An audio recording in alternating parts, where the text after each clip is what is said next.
Welcome to the Anime Audiophile Podcast. Enjoy. Itachi Shinden, Book of Dark Night. Chapter 4 Part 3. Determined that ninjas must be carefully cultivated over a number of years, and it was no longer possible to graduate in a short time as it had been in the past. Thus, no matter how talented Sasuke was, he couldn't become a ninja until he was 11 years old. It's only in my head. Once I actually try moving with my comrades, I won't be able to say that I studied anything. You'll be fine, Kakashi said, almost as though he had seen it already. In his voice, Itachi heard no excessive expectation or irresponsibility from carelessness or pride. His voice was completely casual, which was exactly why it was mysteriously persuasive. I'm hoping that the Umbu will become a place of pride for you. Thank you. A supervisor I can count on. There was something about this man Kakashi that made him think that. No matter how many times I come here, I never grow to like it. In the main building of the shrine, dominated by heat, Itachi took a deep breath through his nose, filling the space all around him with the brethren of the clan. The regular meeting. Now that Azumi was a genin, she was there, too. Since she was the same age as he was, and because he was still a novice, Itachi was in a lower seat in the same row as her, separated by a few people. Perhaps overwhelmed by the heat, she was still, her face lowered. He wanted to call out to her, but with the heat, and the main building actually falling silent at that moment, there was a wordless pressure that would not allow him to do anything so rash as that. Well, then, let's begin. His father stood up from his seat in the front row, and turned toward everyone gathered in the hall. Those present held their breath, and waited for Fugaku to speak. The scene was like the founder of some religious sect and his believers. The leader, burdened with the resentment of the clan. This was the dark face of Itachi's father, Fugaku. It has been officially decided that my son Itachi will join the Umbu. He has already begun to carry out missions as a member. A quiet cheer echoed through the shrine. Now we have a pipeline connecting our clan with the center of the village. No longer will we simply receive from the village, we will also actively investigate, ourselves. It wouldn't be his father doing that. Itachi, Fugaku called his son's name. Without a sound, Itachi got to his feet, and waited for his father to speak again. You have joined the Umbu. Have you noticed anything? The question was much too vague, confusing Itachi. The villagers were prejudiced against the clan, and did not think well of them. That was likely the answer his father was hoping for. And in fact, his comrades in the Umbu had not celebrated Itachi joining them. There were even some who made a show of their displeasure. But he couldn't say without reservations that this was simply because he was a member of the Uchiha clan.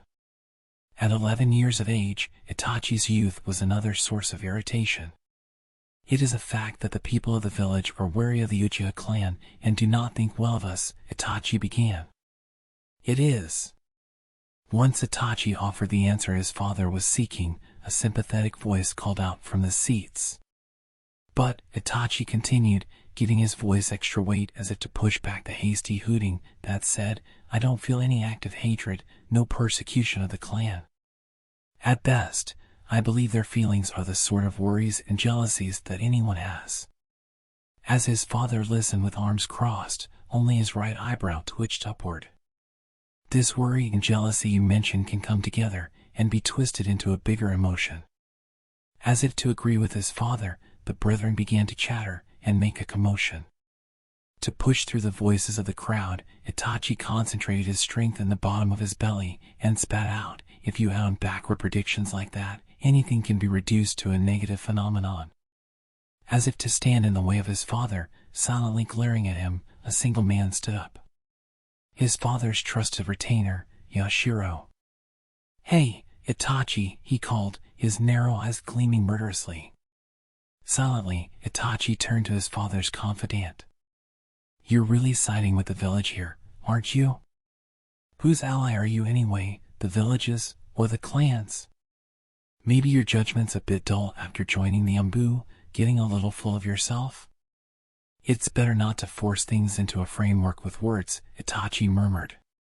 What? Yashiro called back. Enemy. Ally. Itachi's eyes shone a faint crimson. If you differentiate between things with the tool of words, you lose sight of the true situation. You're forced to step into places you shouldn't. I don't have time for this incomprehensible back and forth. Whose ally are you, Uchiha Itachi? Yashiro's angry roar returned the main shrine to silence. It's obvious, isn't it? Itachi glared at his father's retainer. I am a member of the Uchiha clan. You got a sec? Shisui called out. The meeting over, Itachi was walking home a little ways behind his father. Fugaku looked back, curious at Itachi's suddenly stopping, and saw his son's good friend there. What's wrong, Shisui? I wanted to talk with your son for a minute. Fugaku looked at Shisui and Itachi in turn, before saying simply, don't be too late, and walking off into the night by himself. Shisui, Itachi said his friend's name once they were alone together. I understand how you feel so well, it hurts. His friend's brow furrowed, and he looked vexed from the bottom of his heart. Yashiro's the leader of the group pushing for a coup. To that man, all the people of the village are enemies. The abuse Itachi had been showered with earlier still echoed in his ears. He lowered his face, as if to look away from the image of Yashiro that rose up in the back of his mind. Since it looked like you were going into the Umbu, I did some maneuvering of my own. What do you mean? I talked directly with the Hokage and obtained the authority to independently investigate the true state of affairs in the clan. What did investigating the true state of affairs in the clan mean? Itachi was confused, not immediately understanding what his friend was saying. Shisui opened his mouth again, as if understanding that. I've been taking off my regular duties to make sure the clan doesn't get any more riled up. Their dissatisfaction is going to explode. The Hokage promised that I could act at my own discretion to prevent that, and gave me a position in the Umbu. But that's just a name only. In the end, I report directly to the Hokage, so your dad and the others don't know about my joining the Umbu. Even inside, only a few people know. You actually went to the Lord Hokage? Relax. I didn't say anything about the coup. If the village found out about the clan's scheming, Itachi could see that they would no longer be able to continue as they had up to that point, with each keeping the other in check. Itachi, we're gonna keep fighting to stop the clan from exploding. You from inside the Umbu, and me as a ninja, reporting directly to the Lord Hokage. No matter what happens, I'll never forget my promise with you. Shisui thrust a fist out. Itachi stuck his arm out to touch it. Above all else, we have to make them stop with the coup, at least, Shisui said firmly. Itachi nodded in agreement. It's been a while, huh? Izumi said, her head hanging. Itachi was in a small park in the clan compound in the evening. He had joined the Umbu without incident and finished his report to Danzo. At the entrance to the compound, he had run into Izumi on her way home from a mission. Without either of them inviting the other, they naturally turned toward the park. Izumi got on a swing, while Itachi sat down on the bench behind her. Sorry about that time. That time? Itachi asked in response. Izumi looked back at him over her shoulder as she swung back and forth. You know, at the tea shop in the village. He remembered. Izumi was apologizing for getting mad and flying out of the shop. They hadn't actually talked, just the two of them, since then. All kinds of things had happened in the intervening days, and Itachi honestly hadn't had the time to think about her. So, he had completely forgotten about the incident in the tea shop until that very minute. To start with, though, even if she was apologizing now, Itachi hadn't been angry at all at the time, so it wasn't as though he had anything to forgive her for. I'm the one who should apologize, Itachi said. Why would you have to apologize, Itachi? I didn't think it was bothering you that much. Ah. Izumi faced forward again and pumped harder on the swing. What? I was just thinking that's so like you, she said in a bright voice, seemingly in a better mood now. Her feelings shifted so abruptly that Itachi couldn't keep up. Not wanting to take her off this cheerful track, he tried to change the subject. "How was your mission?" "No big deal compared with you," she said, and kicked at the swing to fly up into the air. She did a somersault and landed beautifully. Spreading out her slender arms, Izumi turned around. "They just use me however I'm handy, like taking care of the daimyo's wife's pets, or helping move the Land of Fire admin to a new office, and stuff." "That's it, huh?" Itachi's mouth naturally spread into a smile. He was relieved that she hadn't been on any dangerous missions. He deliberately tried not to look at the answer to the question of why he was relieved. Itachi himself thought he was still half a person as a ninja, which is why he didn't have the mental leeway to think seriously about Izumi.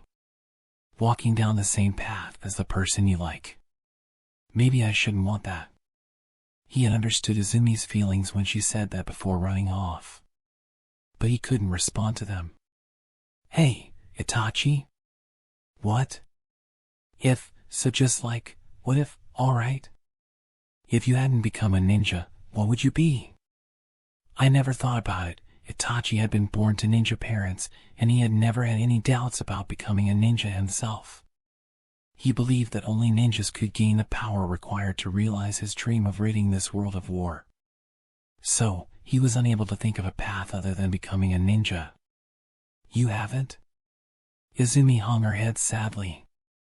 "I heard you joined the Umbu." "You did?" "Everyone in the compound knows." The Umbu was a deeply secretive division. The village also wished that the ninjas who belonged to it would not make themselves known, to the extent that that was possible. And yet, Itachi's posting to the Umbu was already spreading throughout the compound. The idea that this showed the strength of the solidarity of the clan was a nice one, but was it really alright for so much information to be leaked? The clan were so quick to mention a coup d'etat. What would they do if the people in the village were to hear of it? "Hey, Itachi?"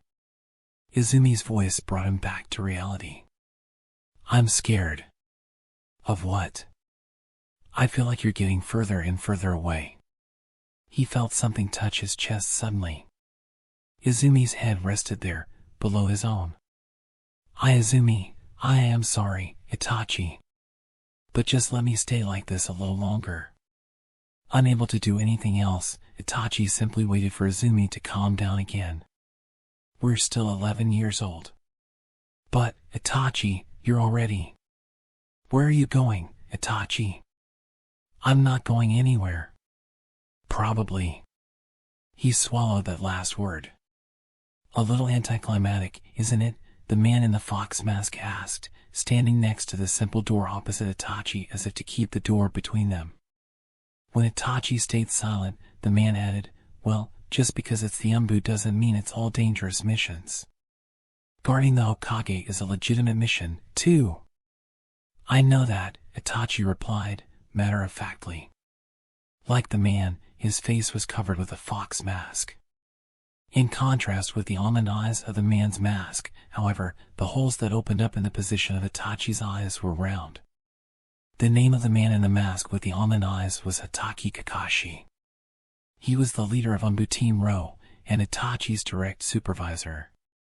Although he was still young, at 20 years old, he had already been a member of the village's elite Umbu for 8 years. He was talented, and the Hokage trusted him implicitly. Itachi had known about him for a while. The time Tenma died. It was this very Kakashi who had come to help Itachi. And if he had shown up a little sooner, Tenma might not have died. Ninjas focused only on reality and results.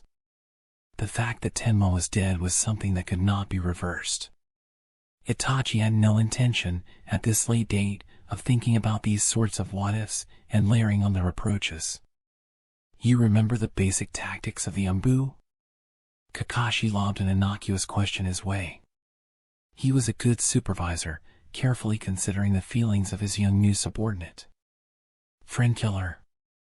The phrase of choice for people looking to badmouth Kakashi.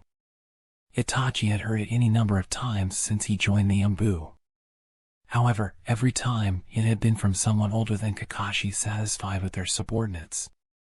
It was nothing more than an insult stemming from annoyance or jealousy. If it was to complete the mission, team leader Kakashi would even kill his friends. The faces of those uttering this ugly abuse were always mean. But on a day-to-day basis, Itachi had never heard a single word against their comrades from Kakashi. In fact, it was actually notable how careful he was to pay his respect to the bonds he shared with them. At that very moment, Kakashi was being extra attentive to Itachi, who had only just joined the Yambu. He was intently searching for a way to start a conversation. "I've got the basics in my head," Itachi noted, standing straight and not looking at his kind team leader. No surprise there. For Itachi, who had read every document he could get a hold of on the use of small ninja teams, the particular strategies of the Yambu were extremely fascinating. 4-person teams, 3-person teams, 2-person teams. Even what action to take as a solitary ninja. The list of practical tactics, from constant offensive positioning to exploring the possibilities for the completion of the mission, was comprehensive, including every situation a ninja might encounter on a mission. Everything from feints and disturbances to defensive formations and cooperation had been honed and specialized to crush the enemy and execute the mission. Spurred on by his intellectual curiosity, Itachi had devoured the thick Yambu tactical books in a single night. "There's clearly a reason why they called you a prodigy when you came to the academy," Kakashi said. "I'm not sure if the youngest graduate ever can really say anything here. When I graduated, it was in the middle of the Great War, and they needed ninjas. The situation's different now." Now that Kakashi mentioned it, the current system at the academy was different from how it had been when Itachi graduated. The Great War and its aftereffects still lingered when he graduated. Because of that, once his actual abilities were recognized, he was skipped ahead, leading to his early graduation. But now that it was a time of peace, the Hokage was. End of part 3. Thank you for listening. Remember to like and subscribe for lots more.